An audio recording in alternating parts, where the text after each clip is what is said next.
Okay, we Here we are are. live. Um, We are so live. this is gonna be the first experiment, and I definitely have another person lined up after this. I think Cadell wants to be a part of my next interview, but I'm so happy that I got the both of you to interested in this experiment. Get drunk, drink, and let's just talk about anything. uh, Hmm. and topics that we've always wanted to ask each other. So this is really going to be not just a one-sided interview, but just really like, I have burning questions for you.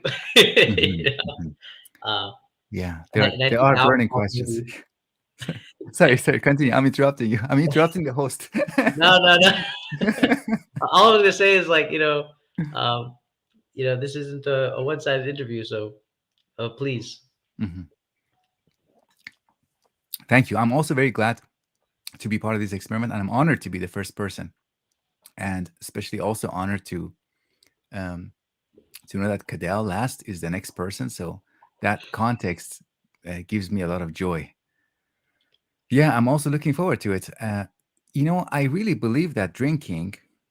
I'm drinking whiskey, by the way, and it starts affecting me very quickly, especially if we are both tired today. We spend a lot of energy outside and in the snow here in Toronto. It's snowing, pretty cold, and I believe that uh, alcohol in the right setting, it brings intensity to whatever already exists. So we would have our conversations anyway. We would have the conversations that we're inclined to have, the chemistry that we create that happens as a result of our exchanges. There's a chemistry there, and alcohol does something to intensify that. I mean, something I appreciate uh, so far with with our conversations is that um, I think we are both.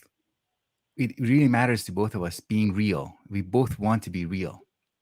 I see that in your YouTube presentations too.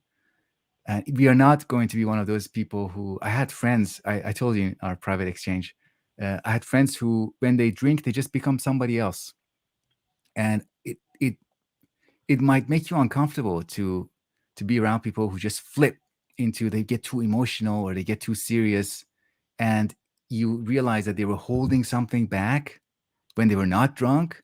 But I that's another thing that I'm very pleased to be here because I know both of us um, are not like that. There's something already here. It's going to be intensified um, with this ritual Yeah. that you're initiating. Cheers. Cheers. Um, I'll take a drink. Yeah. Yeah. See, that's something that I've always thought about too, because people like to use alcohol as an excuse for something that like, oh, that's not me, that's not how I am. Um, and I think like you pointed out correctly, it's that it is who you are, but it's exaggerated because you've been holding it back. It's to an extreme level, but it is you. It is you. Right, right. And that's what I always try to express. And I think you picked up on the fact that it was going to be fine with us because, well, the problem is, well, the truth is not the problem. The truth is that I spend a lot of time being real up front. I don't I don't try to hold anything back. And I Hmm. feel like you do the same. Like I've always wanted to tell you this, Davood. Uh, I always love when you express like your frustrations with like a specific thinker, Hmm. or you'll say like this author annoyed me. I always laugh, and I always love when you express like those little statements, because I'm like, yes, this is Davood coming out. He's really saying what he wants to say about this author and why it annoyed him, and so on. Hmm. And I'm like, yeah. Yeah, thank you. Thank you.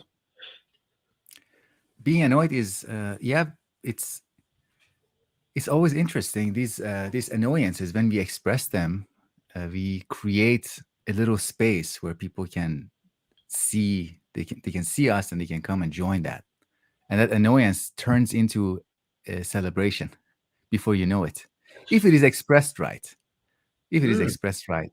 Uh, Anyways, this leads me to a question I wanted to ask you uh, about YouTube and YouTubing. So, why are you on YouTube? And I'm mindful, I'm not just asking you, I'm generally asking these questions like philosophers asking. You recently pointed out Mm. philosophers love to ask, what is philosophy? Because they want to talk about themselves and what they are doing. They want to reflect on that. So, for us, one of the things that we engage in is YouTube, this medium. So why? What are we doing? That's such a such a loaded question. But I mean, if I were to ask, why am I on YouTube? Um, it I know it ironically it began after deployment where I felt this like I just had like I just fell in love with philosophy and I had nobody to talk up to, basically. Like just nobody. None of my friends were interested in it. None of my family members were interested in it. I really felt isolated. Um, and because I had ideas and I had questions, and so I decided to make a YouTube channel. And I was thinking about this ironically last night. I was like, what am I doing here? What would I tell people about my videos? Why do I make any content at all?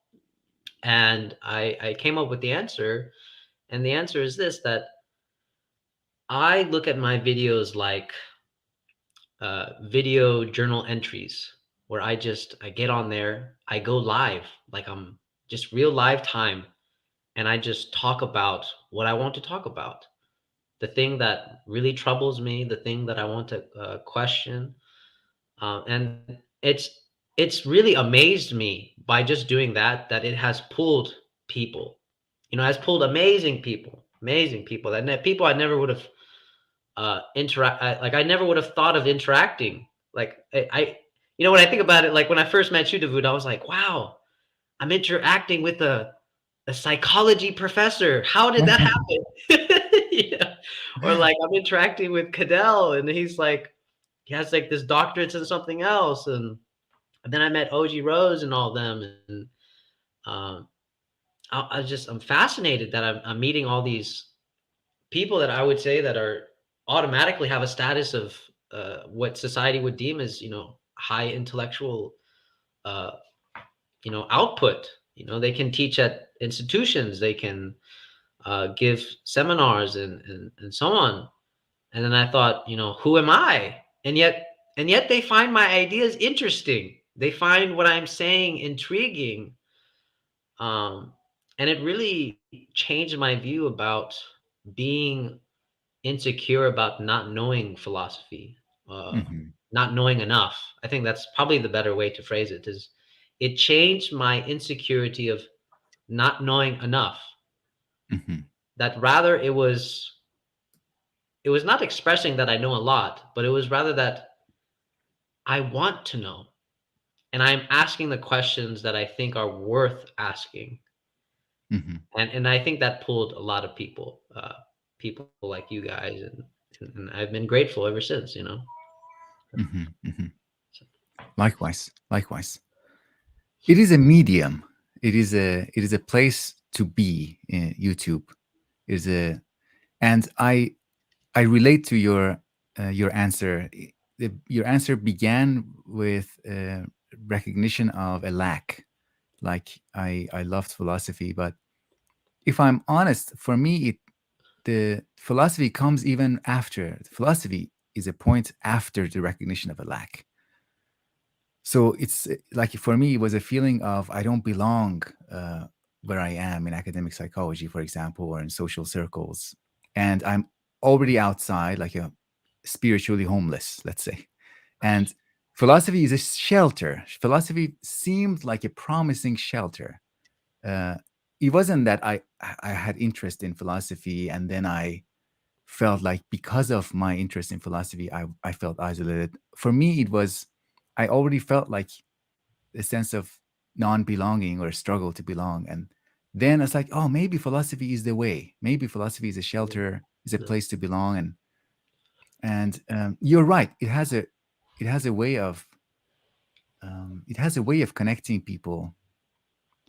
In your most recent video, you talked about philosophy being a good attitude to a good a good attitude to apply towards religion. Mhm. And you said a religious standpoint itself is not the uh, best standpoint to apply to religion because it loves itself too much, or it's too attached. So that implies that philosophy is a detached perspective. It is a non-loving maybe perspective, or it's maybe it's good at holding back its affections or its love, its attachments. And that for me it's puzzling because you and I both, at least we we find shelter in philosophy, and yet philosophy is a detached discipline. It's a discipline of it is a way to be continue to be detached. So I think it's itself a telling. It's telling that we want to connect through philosophy, because by connecting through philosophy, we kind of ensure to not be fully connected. You kind of keep a critical distance while to some degree connecting. Yeah. Yeah. Actually, I think that brings up perfectly the phase that I went through where I just stopped making content for a month. I just quit everything and I made and I started playing chess. I didn't want to think philosophy anymore. Um, but it's so funny because like I came back so invigorated, and I feel like now I'm asking even more serious questions. Um, and it just really shows that I needed that break from philosophy a little bit because maybe I was getting a little too attached to to the idea itself. But then it's like even doing that is philosophy, in my opinion, anyways. Um, Hmm. Hmm. so I think that's why I really love philosophy because it is that thing that I have to experience a death over and over again. When I ask a question and I don't know it, I really feel some type of anxiety that I can't answer this question. Mm. And with religion, when I said that religion has a hard time, is because all they want to do is resecure a doubt that has left, that has risen. They just want to resecure it. And I don't feel like that is really anything that is beneficial because, and it's not that I'm talking like I don't know, is that I have been religious before and I have struggled with doubts before. And let me tell you, resecuring a doubt is fine and all, but there's always another one.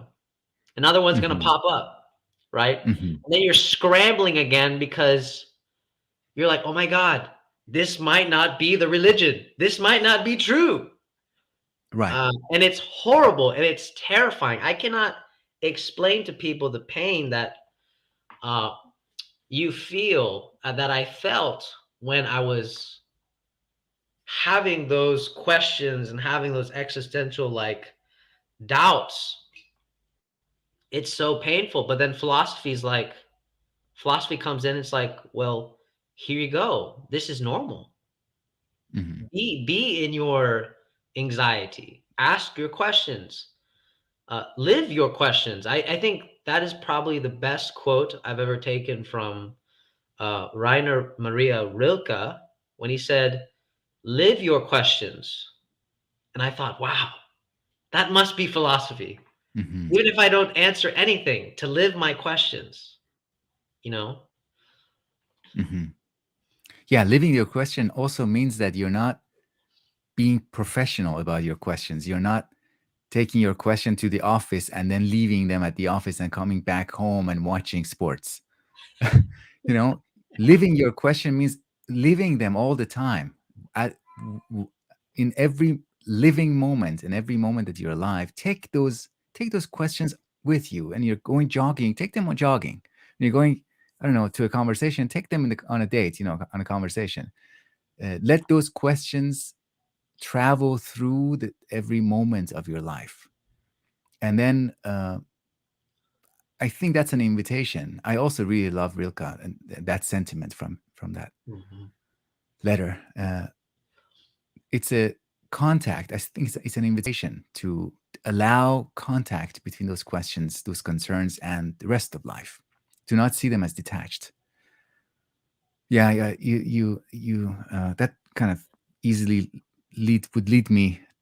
That's not necessarily a good thing, but it would really lead me easily into my discontents with academia and academic psychology, because Well, it really, for me, one of the first things that started to annoy me and irritate me was uh, I detected that these older people in my discipline, in my field, they are not really interested in talking about the subject matter, because they're just professionals. They do the job, they do the work, and then they want to just have fun, you know. So uh, some of my mentors that I used to go on trips to conferences with, and they were so their interest in the conference was so small, and instead they were interested in, oh, is there a game we can go watch? uh, Now that we're at the conference, now it's like conferences are usually paid for by funding agencies or the university or whatever. It's a free trip. Now can we get something out of it, something real? Because obviously the conference, the the questions are not real for us. So let's see if we can do something real. So that, to me that's the case. That's a case of a disconnect between academic academic questions and the rest of life. It's very similar to, everything can become professional. Somebody who can be a professional religious person, um, very serious in their religion, want to defend it, um, but that is framed in a way that is detached from the rest of their own life, where they can have doubt. Formally, they would defend religion, but in their private, quiet moments, they can be more real. Yeah. I actually, yeah, I have to agree with you because it reminds me of a doctor that that was on deployment with me, and he said that he hates general physicians. And I said, "Why do you hate general physicians?" He says all they do is just this made me laugh. He said all they do is just intellectually masturbate. That's all they Right. do. And I thought that was so funny, but then I was like that must be really true in the institutional fears where it's like we're not really caring about our subject. We're just wanting to get off. Like that's it. It's like, and it's so indifferent to do that. Hmm. Hmm. Um, and I really, it was funny when he said it, but it was like it had a real truth to it Mm. when he Wow. said it. And I didn't. I mean, I'm not really born into that. Let me see, that sphere. But as I started engaging more with YouTube and stuff, I did start to see that, even my own friends that just started college, they feel the disconnect. They feel it. Mm. They feel it. Um, a lot of kids feel it actually because the army, they want you to go to college, but then when you take these college classes, there is just a real disconnect. Everybody just wants to be there just to get the degree. Everyone Mm. just wants to, and I thought about, is this really what learning is? Is it? Mm. Hmm. Uh, And sometimes the professors do that too. Sometimes the professors participate in that game of make believe or pretense. Uh, a professor might feel like they just want to do that. They're just doing the job. That's their day job, to be there and teach, to go through the material again for the nth time. And when a student with genuine interest asks them a question, they might be shocked and uh, not be in disbelief, thinking with themselves like, "Oh, this kid really wants to discuss this." Is he for real, or is she for real? Is somebody really want to? And that is really a shock, because for a person outside of academia, they might come up with, they might um, get philosophically curious, and there's a freshness to that. But for a philosophy professor who has lost that freshness, that is a little bit, it's a sad situation, because Mm, they're performing something again and again, and when they encounter somebody who is really interested in what they are pretending to be interested in, um, I don't think they can always navigate that uh, properly. um, mm. yeah. Yeah, Anyways. interesting. I wonder, because I know you've taught like in institutional and academic.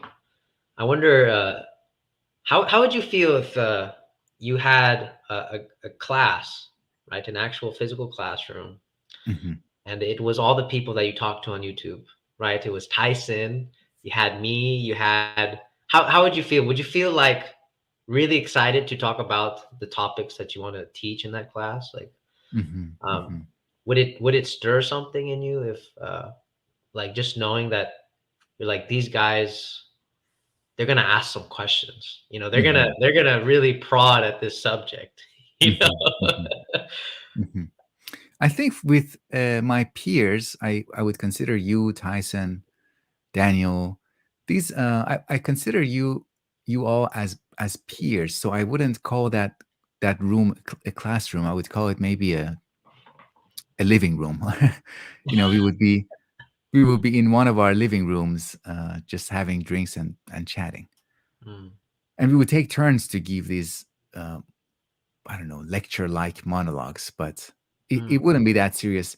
I think I can maybe a little bit modify your question and say your ideal students. What if there's a classroom mm, with students who are not necessarily my peers? They're younger, they are less, they have read a few fewer books, I mean, maybe not as much as I have.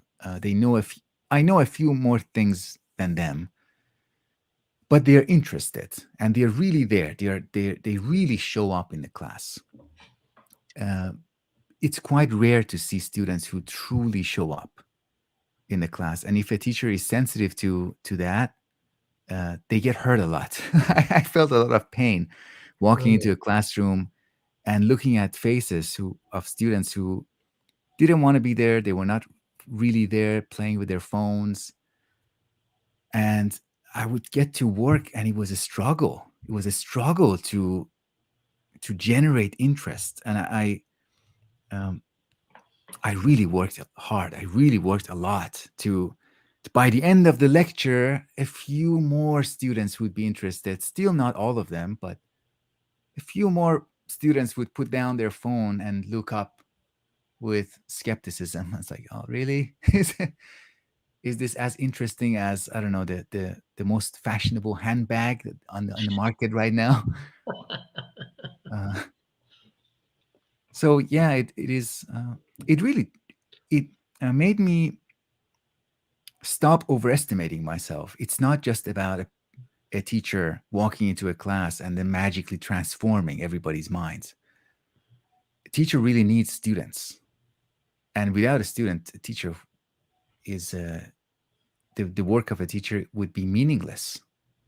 And that's another reason why it felt like, okay, I'm not, if I'm not contributing, then let's go and do something else. If I'm mm, not really teaching anybody, mm, because I'm obsessed with being real. I'm obsessed with being the same person in the classroom as a teacher. I want to be the same person that I am on YouTube, that I am when I'm talking with my wife, with my mother, with my friends. I want to be I want to be noticeable as the same person, recognizable, and that recognizability requires me to be real, and it wouldn't feel real to me to be in a classroom talking to students who are not interested. Uh, mm. I would have to pretend. So Mm. I said I refuse. I refuse to pretend.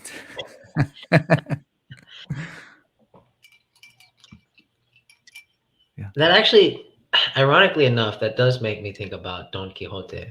Mm. But it's almost like I I want to phrase it. I want to put it in a way that it's almost like when people look at Don Quixote as having a symptom, as a neurosis, I want to do it the inverse, meaning that when people I say that Don Quixote has a symptom, it's actually them that has the symptom. And and the reason why I put it like that is because I have such an admiration for Sancho Panza Mm. because he allows Don Quixote to play out his reality, to play out his fantasy. And it's kind of like it's very strange because it really tells me about love in some way. And it reminds me of like my mother would tell me sometimes. She said, I'm going to have to let you love somebody, and they're going to hurt you, but I have to let you play that out yourself, you know. Mm. But I'm going to be there for you, but you have to play this out. And I think about, there's just so many people that haven't played it out. And that's what I feel is like the real death of just so many people that I meet, is that Don Quixote, you can say whatever you want about him, but he's a man that I admire in the sense that he was somebody that played it out. Mhm. As sad it may end, or such, there is a sort of love that's like, I will let you play this out. Um, and that's I feel like there's so many people that haven't played it out, and that's why they take this very cold uh, judgment on Don Quixote. Like they just Mhm. say that he Mhm. has schizophrenia, you know. Mhm. Yeah. But you Yeah. know, Yeah. I think you're familiar with attachment theory. yes. Attachment theory is a to for a few people who are watching us and might not be familiar with it. It's one of the observations coming from attachment theory is that the child who is securely attached to the caregiver, mother or father, the child with secure attachment and with trust and the sense of security will go further from the parent and will be immersed more in play. A child who is less secure, less trusting, will keep checking the parent and will not be able to play as freely, and he will not feel the leisure and will not go that far. So, in your descriptions, uh, I, I agree that with the judgment that Sancho was literally and truly a supporting character for Don Quixote, supported him uh, and provided the kind of compliment. He said, "Okay, Don Quixote, I'll take care of some of the reality. I'll carry the burden of reality. You be you. I'll come along and I'll do my best to protect your mission, to help you go far, to go further than you would otherwise, and go and play Mm, out this role mm, that you have in the world." Yeah, I also in one of my discussions on Don Quixote, I said that I feel really that Sancho has his fatherly instincts are triggered by Don Quixote. ah, He wants to protect him, and then I think he rationalizes that with with the financial promises that, oh yeah, I'm going to get something out of it. But I really think he is supportive of him. And yeah. Harold Bloom, the literary critic, he says something really interesting. It's similar to you, and I would agree also. He's similar to you. He says that we shouldn't judge Don Quixote as insane and irrational and out of touch, because what we should consider is the duo, Sancho and Don Quixote together, and together they know everything. They know more than us, and Mm. it's that pair that we should pay attention to, not what each one of them thinks in isolation, but what they know and what they think together. Yeah, that's brilliant. I like that. I really like that. Um, but then like also, I was thinking that when we look at Don Quixote, if it weren't for the fact that Sancho Panza lets him play it out and supports him, if Sancho were to have prevented him, Don Quixote would have never realized at the end that he's not a knight. Mm, He would have forever been in some type of grieving that you've stopped me from being a knight. And I think about that, just as a child, when a child wants to play something out and the parent says no. There is obviously there is real danger to the child, depending on what the child wants to do. There is real danger, but then there is that danger of that child just like never growing up because they hmm just never got to play it out. And I feel like when you look at Don Quixote, if you would have prevented him from playing it out, he would have been more obsessed with the idea, hmm hmm and he would have Yeah. hated Sancho Panza, you know. hmm And others, maybe other people, general people, other people. Uh, so Sancho, this is something I think a lot about how our relationship with one human being can have a general effect. Like I'm a misanthrope, and I meet one friend, Javier, and through this one friend, I overcome my misanthropy. I come to peace with humanity because of this one person. So Sancho maybe played a role in healing Don Quixote's relationship with other people, because he received support from others through that one particular human being. Mm, mm. And, Yeah. and and to add more to the emphasis of playing along as well, there's an old book. I think it has something to do with the unconscious, and I believe Carl Jung talks about it, where he states the history of the shamans, where when somebody had experienced a loss of soul or something, the shamans would have to uh, participate in their fantasy and heal that part that was broken, that fantasy that was a nightmare. They would participate in that nightmare to overcome it. hmm And I really feel like there is just no language for that now, uh, in our society. Obviously I'm not gonna I mean, I could go to a shaman, but if I were to talk to somebody like here in the Western world, it would probably be something like a cognitive psychologist, a therapist, and something, and he would just be like, you got to do these things, and he only wants me to be functional.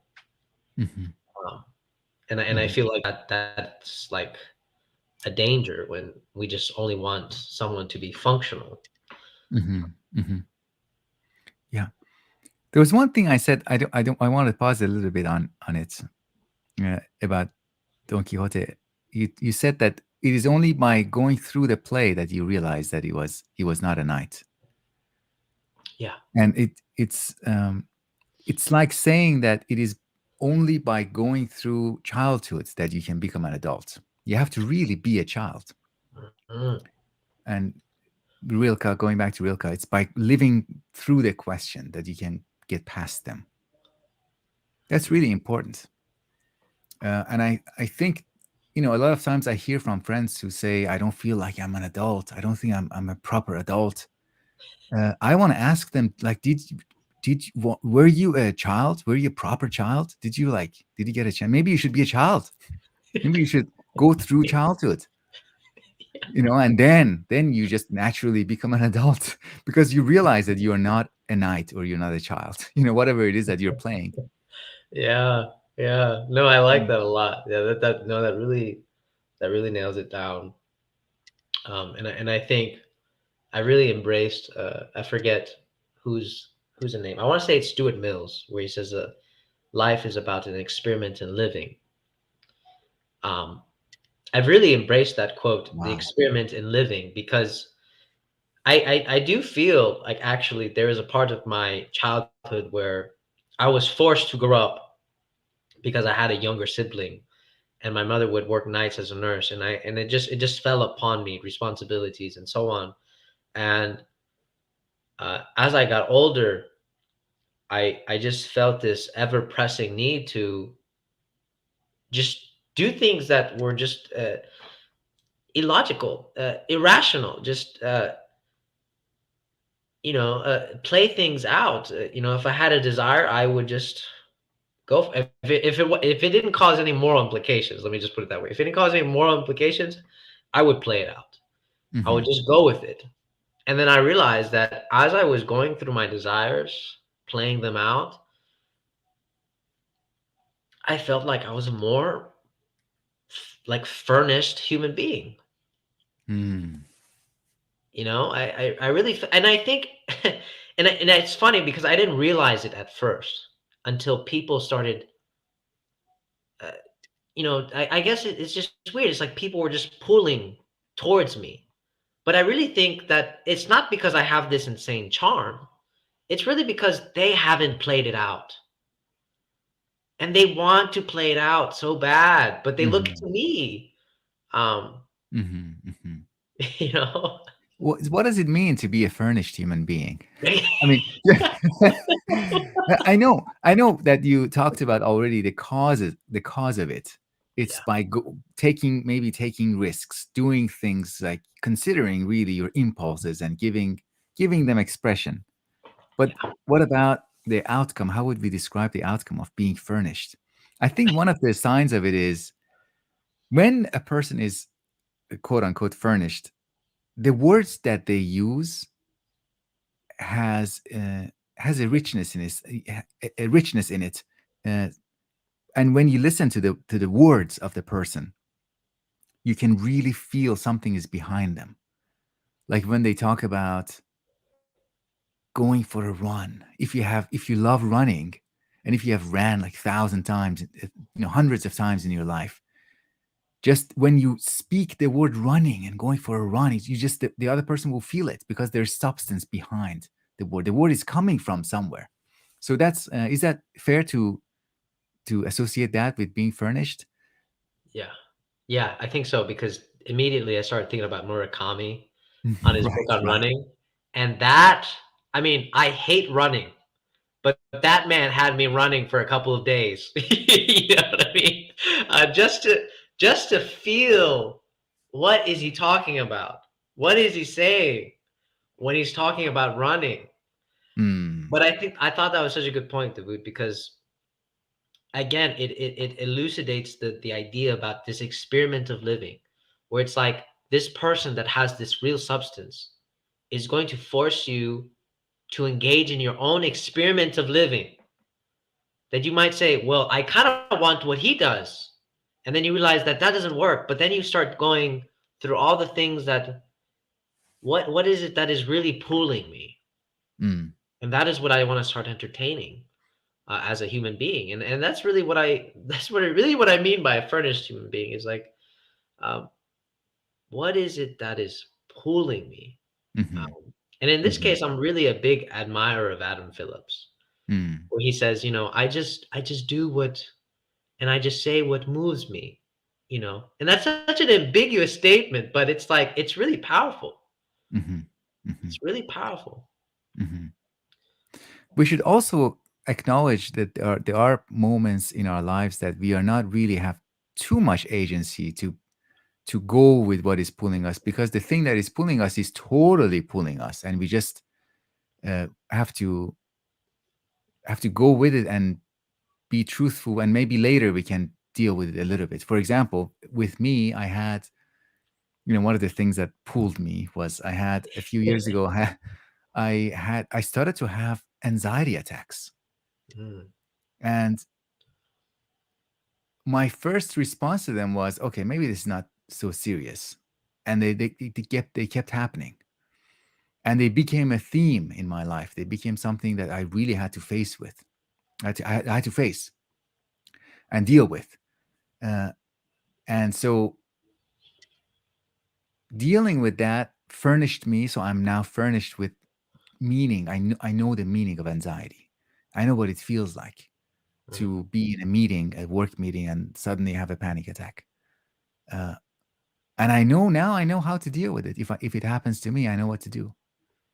And so it's not always. Of course, what you talked about and what Adam Phillips talks about is that sounds to me very peaceful.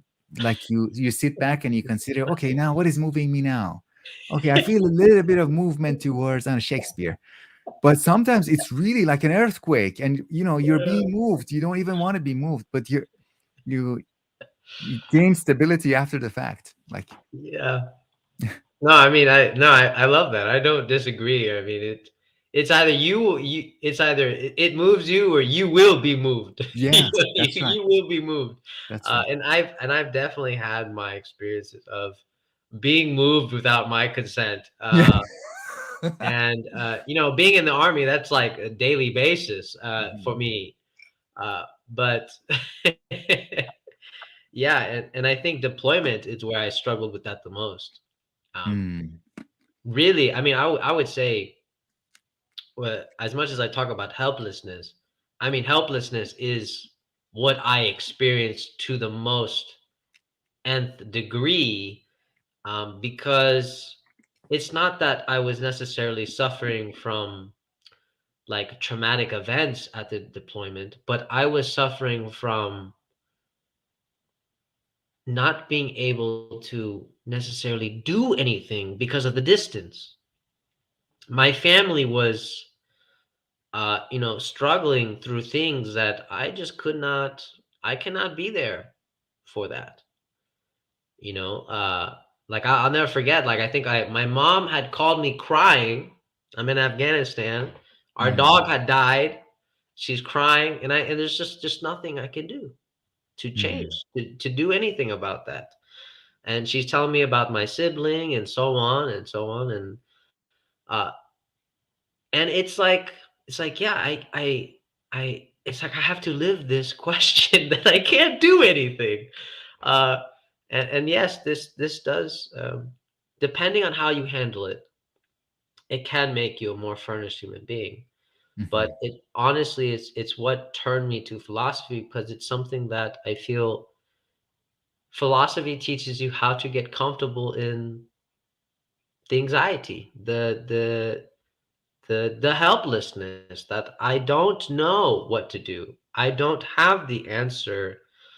Um, and it's like, and how does, someone really do anything? Because I feel like society is so reactive all the time, so reactive. And I really do think not all the time we have to necessarily react. Um, Mhm. and I think that's what philosophy has told me, that sometimes you just, if my mother's crying, I'm there, I'm present. I'm just, there's nothing I can do but be present. And it's the same thing as Rilke says. It's like you have to learn this type of presence. Um, and I think that's what he means by solitude in some ways, Mhm. because I think a lot of people have a mistaken notion of solitude. They think, oh, I'm going to hide in a cave and I'll never be angry and I'll never experience any type of emotional burden. Uh, Mhm. I don't think that's the case. I think actual solitude is you carry this type of presence that no matter the burden, no matter as such, it's like it's hard to explain, but it's like you're just there. You're trying to understand what it means to be there with your helplessness, with your Mhm. anxiety, with um, just things that are completely out of your control. Mhm. Mhm. Mhm. You know? That's Yeah. solitude. Yeah. Yeah. Yeah. Absolutely. Solitude is not that time you carve out on your Sunday evenings to go to your man cave and play video games.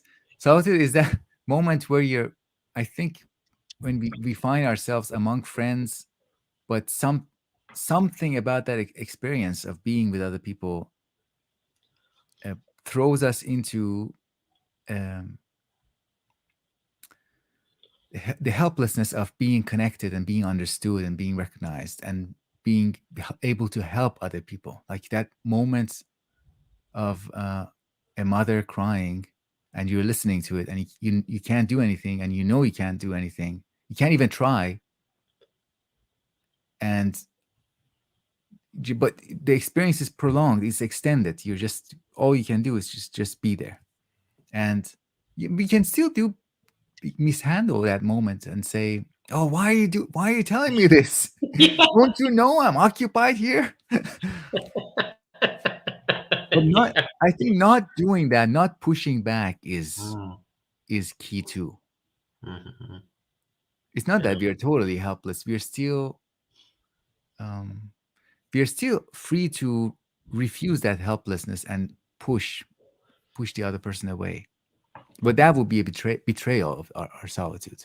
Mhm, mhm. Yeah. No, absolutely, absolutely.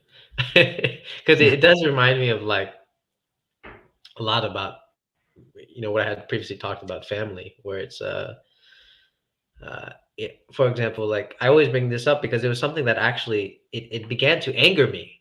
Mm. My own sibling, I mean, I would say I'll have to admit, dude, my sibling probably has the kryptonite of making me angry, probably at any given basis if he wants to. Wow. Um, because it's like he just knows how to stir something inside me that it's like, wow, no one has been able to do that but you. uh, and it's Hmm. I still remember this very vivid moment, and it was something that Hmm. I was like, wow, I can't believe he said that to me. And it was this moment like this. I had gone to my cousin's house with my mother, and it was a party. We were just it was a family party, and we were drinking and so on. And my brother was working, uh, and then my brother arrives, but we're already leaving. Unfortunately, it's like midnight and so on. It's late. Uh, the first thing my brother says when he gets out of his car is he looks at me and he says, "Why didn't you answer my text message?" I was stunned. I mean, I was like, well, um, I did. I mean, at the time. I mean, I was drunk, so I was like, at the time, I was so jumbled because I mean, it's a Hmm. very like it's a very attacking question, and I just hadn't. I was not prepared to respond, and I basically said something like, I didn't know what to say. You just kind of it was a kind of when people send text messages and you're like, it doesn't really need a response kind of thing. It was kind of like that, but he wanted a response, I guess. And I said, well, I'm sorry. And then Hmm. he just walked away and just walked away. Right. I was like, wow. I was like, wow, your own brother. And this is when I started thinking about obligations, right? Because I caught myself in the same type of thinking as he thought. I sat I was like, wow, your own brother. You haven't seen your own brother in so long, for a year, and the first thing you say is, "Why didn't you answer my text message?" And then I give you an answer, and then you walk away. Uh, I was like, wow. And then that's when I started thinking about, I really want to ask this question about family, and Mm. how hard it is when we talk about obligations, because it's like we abuse the obligations against each other all the time. How dare you? You're my mother. You're my father. Like, it's insane to me. I mean, and I'll admit, like, I have said those things. I have said those things. So Yeah, yeah. I think the first maxim, the first axiom of family is that it can be abused. Family is a thing that can be abused. That doesn't mean that it should be. Or it doesn't. It just means that it is a thing, or a place, or a relationship. It's a connection that you can hurt it, and to some extent, it will. Unless it becomes very extreme, it's still going to be there. There are so many interactions that we cannot have with strangers and still continue to be in a conversation with them, because they will just go. If a stranger says something to me that is upsetting, I will either say something back and leave or just leave. Yeah. But family, there's a lot they can do to us and get away with it. Mm. Uh, and it's funny, it's really interesting to me that moment when you describe that, what your brother said. There's something very cinematic about that. It's like I say I complain about the text message, and it doesn't matter what you say because I just want to be in that moment and continue that moment of and then walk away. It's very cinematic. It's very like that attitude. Just hold the attitude. Like I remember I had when I was a kid, I had uncles who would ask me questions and I would answer them. They would say, for example, uh, they would say something like, I heard that you're not studying hard, you know, and I would say, no, no, no, no, I am studying. I'm doing my best. And then the uncle would completely ignore that and would say something like, huh? which, which is just it's just that the uncle is still in that scene. And it doesn't mean anything that I said something in response and they could process the thing I said. No, no, no. They just want to just cinematically, they just want to stay there. Like a comedian who said a joke and everybody's laughing and they're still holding the moment. Yeah, so I see, yeah, there are buttons that only family members can push. And they really know where those buttons are. Yeah, they really do. They really do. Ah, Yeah. they really Yeah. do. Yeah. It's a puzzle. Yeah, I'm living with that question too. That there are certain things, um, some family issues that seem like they are part of my destiny. I can't shake it off. I cannot Ah. shake it off. I cannot solve it. Cannot be solved. That's such a good way to put it because like was it my mother is I can tell I get a lot of my traits from my mother because she's very in general very optimistic and uh, I don't know how else to describe her, but it's because I'll be basically almost describing myself to some degree, and that's very difficult for me. But uh, she would always say, it's funny because when I would get upset about my brother abusing the given, right, that I'm his brother and I have this obligation, my mother would reflect the given back at me. No matter how upset I was, she'd be like, "Yeah, but he's your brother." You Yeah. know? Yeah. Yeah. And- Yeah. And you know what? That in some sense, that is a card that it works. That works. It works, and until it doesn't, until you just take that card away and say, "No, I refuse. This is not. This is has gone too far." By the way, I just realized Daniel and Michelle are here. I had to press a button to start seeing their comments. Uh, I'm sorry, Michelle. I'm sorry, Daniel. I couldn't see. So let me start by apologizing, and thank you for listening to our live conversation. Oh, Yeah, that's right. Yeah. Wow. it the default is it's on private chat, so you have to press the button on comments to see the comments. Okay. Ah, I see. Okay. Yes.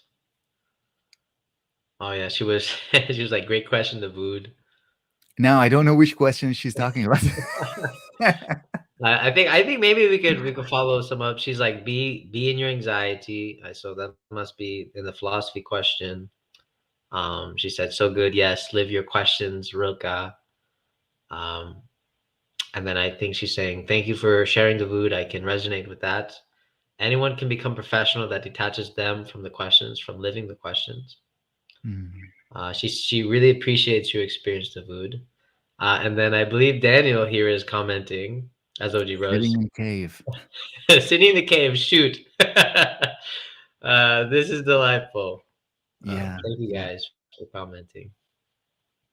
Yeah, I really love Daniel and Michelle. I You know what? Something that I really like, and I something I think about occasionally. I occasionally just randomly think about, oh my God, these two friends that we have, they are such good parents. I haven't seen them parenting, but I'm so happy that they are parents, Hmm. and they exercise that art of parenthood. And I'm sure they do it mindfully, artfully, with intention, and they don't create buttons in their kids that later can be pushed. That's something to celebrate, Hmm. because I think most people who realize the difficulty of having a family, having children, most people who recognize that, they just get out of the game. They say, okay, this is too hard. And people who stay in the game,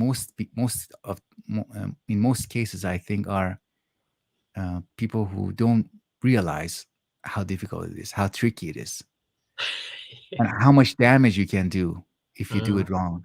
Yeah.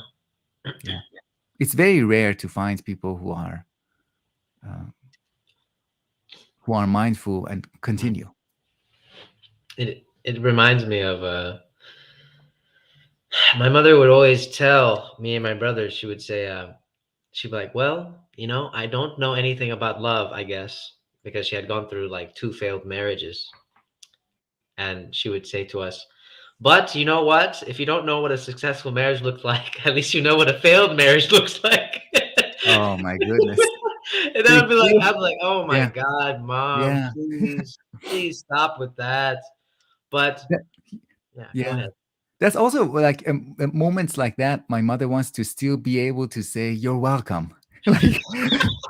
Like, I gave you something. You're welcome. I gave you a portrait of a bad, failed relationship. Oh, Michelle said something here. She said, "Thank you, Davood. Parenting is unlike anything we've ever done. It is a process, but a sacred process. We learn a lot from our children." Yeah, Hmm. I got a little taste of their children, Hmm.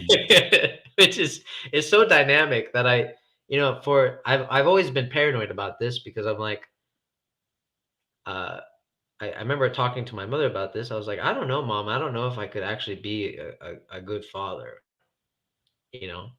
And she's like, oh no, you would be a good father. And I was like, I really don't know. Because I really do think that there's an aspect that is inevitable, Hmm. that I will hurt my child. I have to accept that I will hurt my child eventually. It will happen, whether intentionally or unintentionally. It will happen. Hmm. And Hmm. my child will say those words that no parent wants to hear. I hate you, dad. You Hmm. know? You know? I Oh, hate you, dad.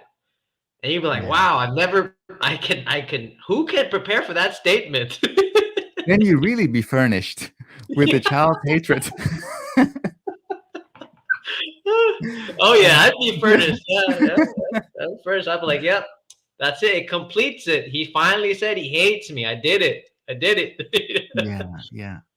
But there would be something redeemable if a child can communicate those Mm, negative feelings. It probably means it hasn't gone that badly. mm, It is when there's a communication breakdown, when people can't even say that they hate each other. I think that's where it's even worse. mm. Yeah, I don't know. I don't know. That's really interesting. That's really interesting. I've actually never heard that before. Really.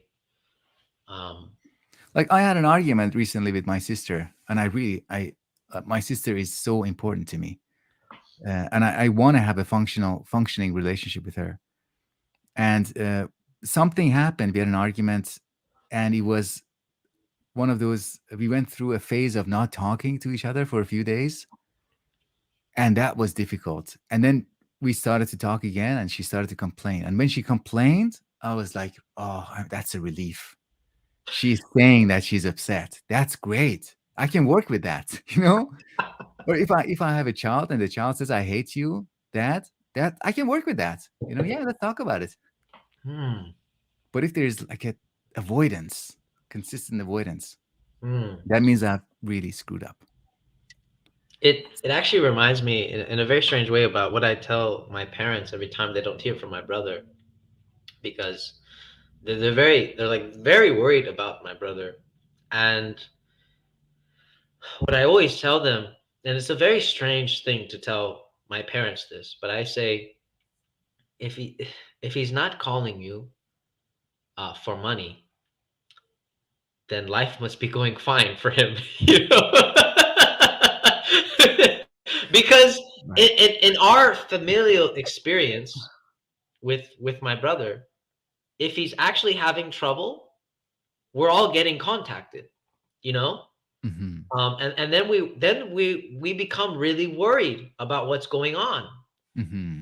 But when my family would say, "Well, how's your brother? Like, we haven't heard from him," and I would say, "Dad, if you haven't heard from him, then he's probably doing fine. Because Mm-hmm. if he wasn't doing fine, he'd be calling us, and he'd be like, either in tears or he'd be crying or so on." Mm-hmm. It's very weird to say this to my parents, but I say that because it's like we have to look at what is the normal. Mm-hmm. Most people would say, "Oh, if he doesn't talk to you, that's so bad." Yeah. Well, in fact, if he's talking to us, it's really bad because that means he's in trouble for real. He's in trouble, Mm-hmm. And my mother is always in anxiety because she goes, "Oh, I don't know, if I get a call from him, I know it's bad, I know it's bad." Mm-hmm. Mm-hmm. So I thought that was a very interesting way that you had put it. Like, when your sister complains, like, "Oh, this is the normal. This is the sister I know." Yeah. Yeah. Yeah. Yeah. Yeah. Yeah. Yeah. That's interesting.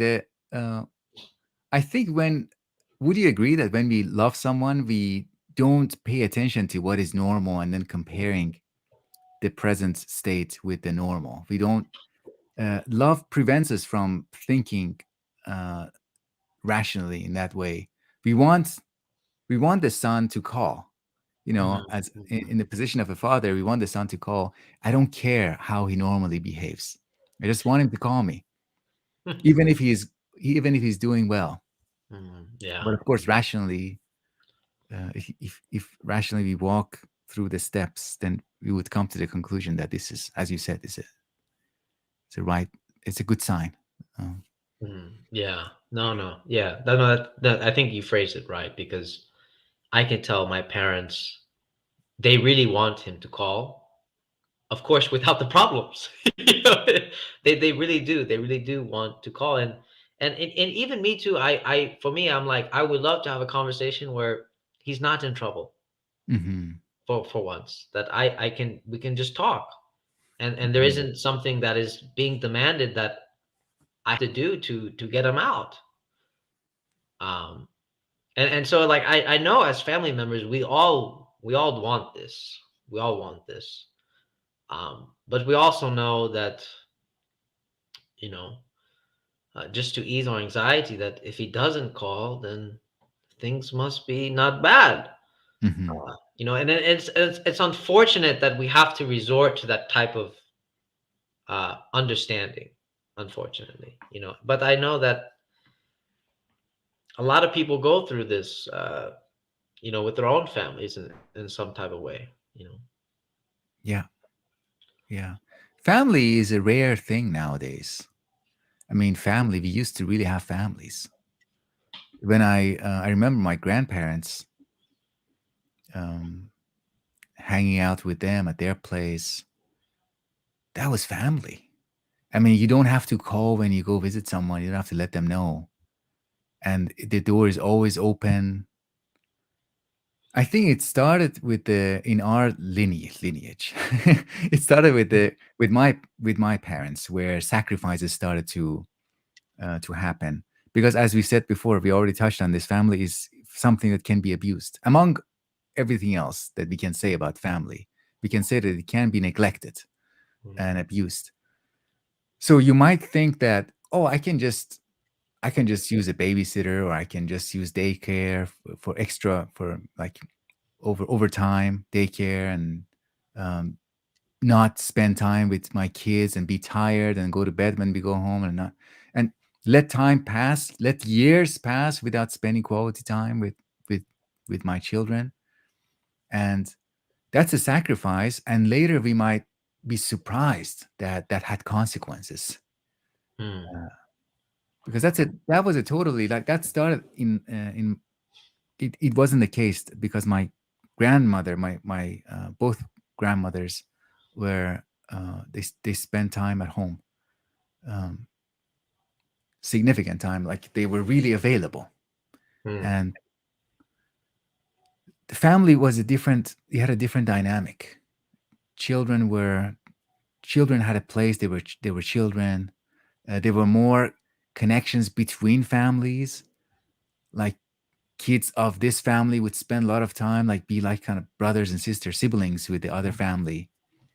Those things started to fade as I was growing up, as my brother and my sister were growing up. The families were more insulated, isolated from each other, Hmm. and and I don't think it's a surprise that those kids who grow up in families where sacrificing the family is already has already started to happen. It shouldn't surprise us that those kids, the kids from those families, kind of turn against their families, and when a family demands something from them, they will say, "What? What do you want? What do you want from me? You were living your life. Now let me live my life." Hmm. Yeah. Thanks, Yeah, Michelle. that is something. Yeah, thank you, Michelle. Yeah, that is something that it does make me think. It actually makes me think of a very funny story about my father, Hmm. where uh, I think this might be the way. This might be the point where my father actually begins the sacrificing, because my father once told me about a time that he was living in Mexico, Hmm. and I guess he was able to get into the U.S. Las Vegas University. Um, and one day he decided to go. He decided to leave, and then he still tells me this story because it's so funny in retrospect. Where he says, "Yeah, your grandmother said if you leave, you're not my son anymore." And my dad said, "Okay." and, Wow. but the funny part is that they still talk to each other and stuff. But I thought it Sure, was sure. I thought it was so interesting that my dad, without a doubt in his mind, he's like, "Yeah, I'm willing to sacrifice this whole relationship. I'm gonna go." Hmm. Hmm. Um, and I just found that fascinating. Um, but then it often brings me to like my grandmother, where my grandmother was also very inclusive, and I think my mother still carries that inclusiveness where she hates the idea of sacrifice, but it's it's like the opposite. You sacrifice everything that you need to do for family. Mm. It's like the opposite. Um, Hmm. and I must say that I think my mom actually saved me from hating my father. Mm. She in a very strange way she did, because even though she used that card, like you said, right? Um, we can take that card until we're like, no, I don't want to take it anymore. Um, but I took that card and I transformed it, and I transformed it in a way to where I stopped looking at my father as my father, and I said, let me get to know my father as a person first.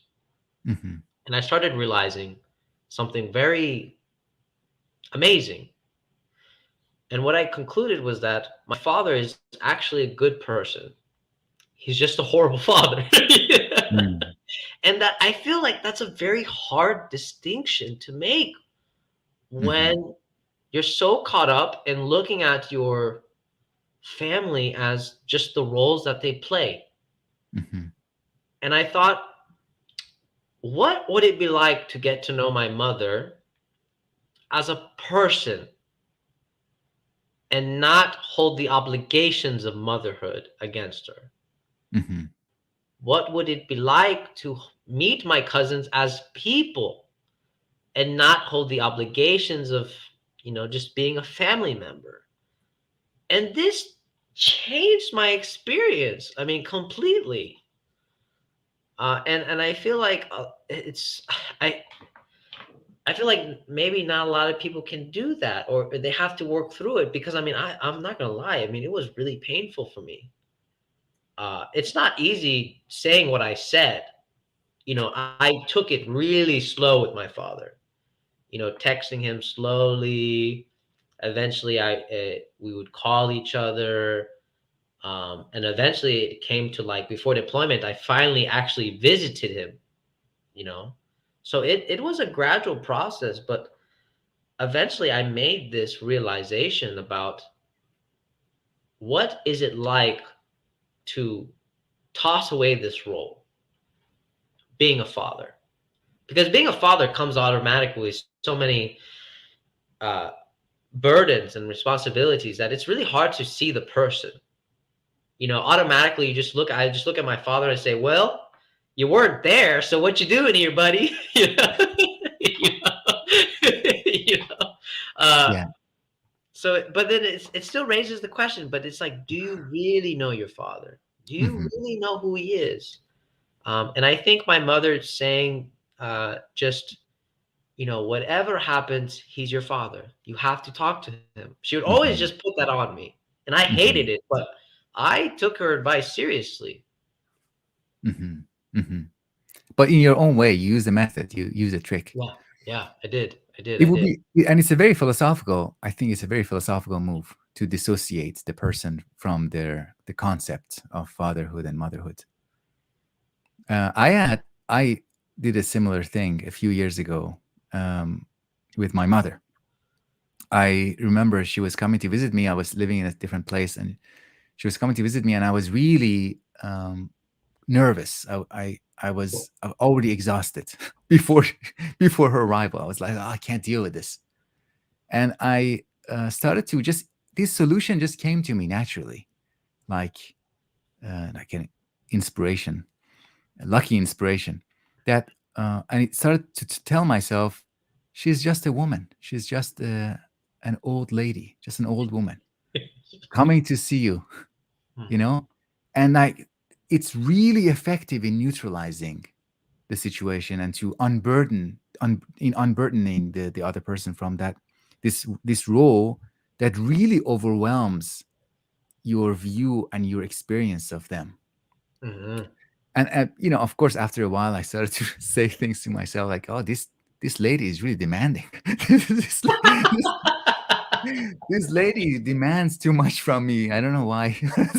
But wouldn't it be wonderful if it was mutual, if both sides Mhm. agree to kind of take a break from their roles and like just talk as people. Then don't take it for granted that they are your family members, because that would go back and enrich the familial relationship. Mhm. One of the reasons, I mean, I don't dissociate the woman from the mother just to uh, renew and make an authentic experience of this woman. I also want to save motherhood in my experience. I want to because motherhood, as to borrow Michelle's word, it's a sacred concept, and we shouldn't let that sacred concept be tainted by the limitations and flaws of one particular human being. Maybe, yeah, she made some mistakes. She's imperfect. Why should that deprive me of appreciating the concept of motherhood just because Mhm. this person who gave life to me is human and not perfect?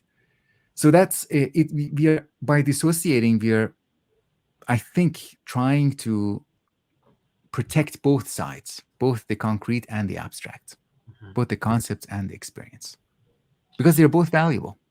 Yeah. No, yeah. I definitely agree. It's something, to be able to dissociate. Obviously, it's not an easy thing to do, but it is so impactful, Hmm. um, and it has really changed my relationship with my father, to where I could reattach the category to father if I wanted to, and I have no qualms about it anymore, because the his obligations as fatherhood, in my opinion, has already left. Mm-hmm. It's now my responsibility towards my father, which is something that my mother always preaches. Mm-hmm. Um, and so it's kind of like what I needed to have done is that work through father, whatever father means, work through this idea of father, and then encounter the person that I consider as father. Um, and then I started realizing that, again, I have no problems admitting that there's just some people that probably shouldn't have been fathers, but they will end up being fathers, unfortunately. Mm-hmm. Um, but not all hope is lost. I think that is what I'm trying to express. Not all hope is lost. And it's funny because my brother is now going through that hatred of my father. And he was shocked to realize and hear that I had gone through it. And he's Mm-hmm. like, "How? How did you?" But he did this. But he wasn't there. I said, "Yes, I know he wasn't there. I do know that. I know that very well." But you know, when you talk to our father, he regrets it, and there's just really nothing that he can do to change that other than just being with him now. That's it. Mm-hmm. And it goes back to that idea of just being present. Um, I have to look at my father as he is now, not look at him as what he didn't do. Mm-hmm. And I think that's very important. And I think maybe that's why I felt so attacked because my brother looked at me at what I didn't do. And I was right there in front of him. You know? I was right there, and yet all he was looking at was something that I had did in the past and not engage with me as I am right now. Mm-hmm. Um, Mm-hmm. and you Mm-hmm. could say that, I mean, for me, that was hurtful, but I really felt, at the same time, I was like, I would never do that to somebody. You know? I would at least be like, I know they didn't respond. I know they didn't do whatever, but they're here right now. I'm going to talk with them. But then I realized that this was something that I worked through and he hasn't. Uh, Mm-hmm. Mm-hmm. Hey, Daniel. Thank you. Um, I want to go back to take a detour to talk a little bit about Don Quixote and then come back to what you said. mm, One of the things qualities that makes Don Quixote special is that we don't hear at all about his parents, and we don't read at all about who his parents were and how they influenced him. That's not an issue.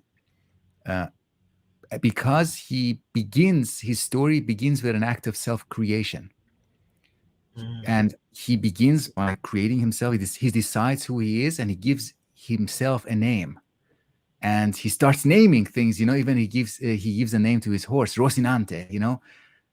And he also gives a name to his beloved lady, aristocratic lady, who is the love of his life, and he's devoted to him. So I think that quixotic or quixotic gesture is necessary for us if we want to rise above the things that want to explain us. Having bad parents, for example, or parents who were imperfect, made mistakes, which is pretty normal. Uh, there is a way of living and looking at life that uh, kind of makes us if a natural consequence of those decisions. I don't want to use the word victim mentality because this is not. You don't even have to be a victim to or see yourself as a victim. Just explaining yourself. Having theories. I can think of myself as the child or the son of my parents and think about the context that I was raised in, and you know refuse to. In that sense, I'm kind of not taking um, creative charge of my life. But what you're doing, the way you described it, was you really are injecting new life into your story. You're saying that, okay, give me a break. Let's pause here. Let's cut. It starts here. In many ways, I'm going to start, and I'm going to be and being present is a big part of that. Being present and noticing. noticing the people that we call, parent. And it's very, again, the blueprint of that is given to us. It is a bit excessive in the case of Don Quixote, but I think we all need to do that to some degree, Mhm. to say, I'm going to call myself this. Mhm. And it doesn't matter. So Don Quixote, he was influenced by the books of chivalry that he read. So those were his parents. Um, Mhm. those were his influences and his roots, his psychological roots. He raised from that. Yeah. This actually reminds me of this idea of self-creation that you provoke. Uh, it makes me realize why I'm so fascinated by Fernando Pessoa. He is somebody that I think I read some of his biography where somebody was like, he really he basically lived a very boring life, but he made so many self creations that he lived one life, but he lived it in the idea of many lives. Hmm.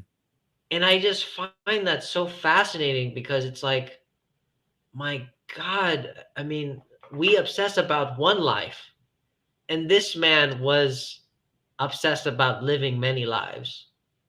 And he did it through his poetry and through all the names that he created for himself. I mean, he had elaborate biographies for them. Mm. And I thought this is a magic that is just lost. I mean, people are obsessed about one life, you know. Let me see. Daniel says, Javier, I think your point you make on seeing your father as just a person is really critical. There is something very liberating about that. Yes, Hmm. yeah, I agree, and I really wish a lot of people um, would try this experiment. You Hmm. know, try Hmm. this experiment. Hmm. And that's why I take the experiment to living very seriously. Uh, Hmm. but Hmm. Fernando Pessoa is somebody that uh, I just thought, wow. I mean, I'm obsessing about what am I going to do in this one life, and he's creating a million lives for himself. Hmm. Uh, That's, yeah, that, people, these creative individuals, they get obsessed with creating a type of thing. Like Tolkien was into creating languages. So it the question for me becomes, well, I'm really curious about this. What is it that is enabled by that for them? What is it? What is that allowed for them to do with the new language that they bring into existence? For Pessoa, it was a creation of characters, creation of a person with backstories, as you said. What did that enable for him? Uh, it probably really, to use Daniel's word, liberated him to mm, start imagining. His imagination was free. Now it can go through situations as this new character, new person. mm. Hmm. As Daniel says, I think that this is an example where ideas change our lives, that they are practical. Hmm. Mm. Uh, it makes me think about when Pessoa does this idea of making so many characters. I thought about our talk about anger, Hmm. and I think I don't know if I actually expressed it to you, but when I encountered Pessoa, I said, "Wow, what if I had made a character that just allowed him to be angry whenever he wanted to be angry?" I'm like, how liberating would that be? Because it'd be like, well, actually, you're not talking to Javier. You're talking to so and so. Hmm. And so when he gets upset, he's going to express it immediately. You Hmm. know, because this is his background and so on. And I thought, wow, uh, that is so freeing. The idea of, for this moment, I can act like I am not the Javier I that I idealize in my head.